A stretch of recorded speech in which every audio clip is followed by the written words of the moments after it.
Hi అండి, నమస్తే. ఈరోజు కూడా ఒక మంచి వీడియో. ఈ వీడియోలో కార్తీక మాసంలో 4వ సోమవారం ఉపవాసం ఉన్నానండి. ఉదయాన్నే సింపుల్గా పూజ చేసుకున్నాను. సాయంత్రం అయితే శివలింగానికి అభిషేకం చేసుకున్నాను. ఇంకా నారికేళ దీపం కూడా పెట్టుకున్నాను.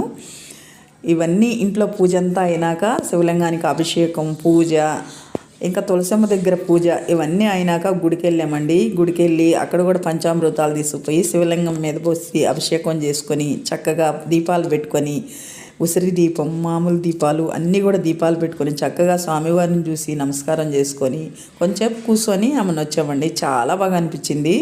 ఎందుకంటే మనం ఉపవాసం ఉన్నది కూడా మర్చిపోతాం. ఇంత బాగుందో. సోమవారం అందరూ వచ్చి గుళ్ళో దీపాలు పెట్టుకుంటుంటే మనం కూడా వాళ్ళతోటి పెడుతుంటే ఎంతో సంతోషంగా అనిపించింది. ఆ స్వామి అనుగ్రహం తప్పకుండా ఉంటుందండి. ఈ ప్రశాంతంగా అనిపించింది. మీ పూజ ఈ కార్తీక మాసంలో ఎలా చేసుకున్నారు అనేది నాకు కామెంట్ చేయండి. మీకు నచ్చితే లైక్ చేయండి.